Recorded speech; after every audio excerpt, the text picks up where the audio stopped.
Hello, children. This is Dimple from Dimple's Joy of Storytelling. And now you all have graduated to level 7. And this is the first story of level 7 named Oh Tess.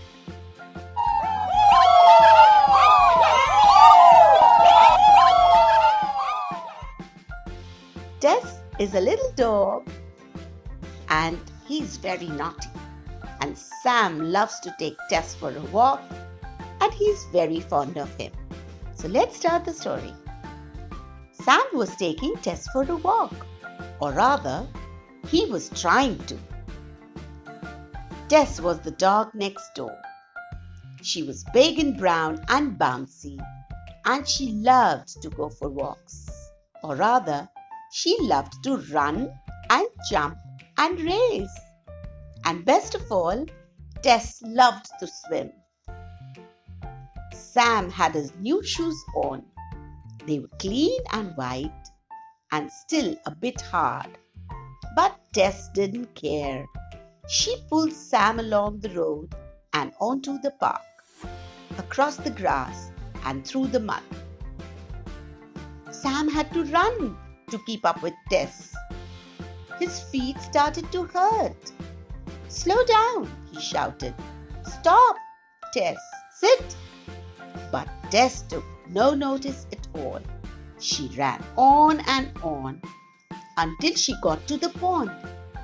Then she stopped and barked. "Why?" Sam sat down on the grass. "My feet hurt," he said. "I'll have to take my shoes off." Tess jumped up and down and barked again. Sam took his shoes off and put them down on the grass. "What a silly dog you are," he laughed. "Come on, I'll get you something to play with." Sam was very sweet, but at the moment his feet were hurting. But still he's trying to play with Tess. Sam found a stick. "Here, Tess," he shouted, and threw it up in the air. Splash went the stick into the pond. Splash went Tess as she jumped in and swam after it. She was soon back with the stick in her mouth. She put it down at Sam's feet and barked again. She wanted Sam to throw it again so she could fetch it. "Clever dog," said Sam. Tess shook herself, splash, all over Sam. "Oh no, Sam! Go away!" And he threw the stick into the pond again. Sam threw the stick for Tess again and again and again until he finally got tired.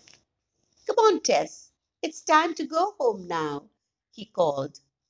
But Tess took no notice. She was in the pond and she just wouldn't come out. "I'm not going to wait," said Sam. "I'll just get my shoes and go." Sam went back to where he had left his shoes. He looked this way and that. He looked everywhere, but what do you think happened? They had gone. "Oh no," he said. "Someone has taken my new shoes. Now what will Mum say? I'm sure she's going to be angry." Tess barked. She was still in the pond. "This is no time to play, you silly dog," said Sam. "My shoes have gone. My new shoes. I've got to go and get help." Tess took no notice. She just swam round and round the pond. Suddenly she put her head down and dived under the water. Then she came up again with an old bottle in her mouth. She swam to the grass and put the bottle at Sam's feet. "Stop playing about," said Sam. "Come on now." Sam was getting a bit irritated. But Tess wouldn't come. She jumped back into the pond, swam round and dived again. This time she came up with a big log in her mouth. Sam was getting very cross now. "Come here," he said. "Come here at once." But Tess took no notice. She just jumped in and died again. Now Sam was very furious. "You are a bad dog, Tess," he shouted. "If it wasn't for you, my feet wouldn't hurt. If it wasn't for you, my shoes wouldn't be lost. If it wasn't for you—" But just as he was about to complete something, Tess came up again, and she held something in her mouth. And what do you think it could be? Tess swam to the grass and dropped it at Sam's feet. Sam bent down and looked. "My shoes! Yippee!" he said. "Oh, you found my shoes, Tess. You clever dog." Tess barked and shook herself splash all over Sam again. "Oh, Tess, I love you," said Sam happily. I hope you enjoyed the story, children, because I loved it. And I would love to have a dog like Tess, who was so smart and playful and loved swimming, just like I do. Do you love swimming? Okay, so I'll come with a new story about a burglar next week. Until then, bye and take care.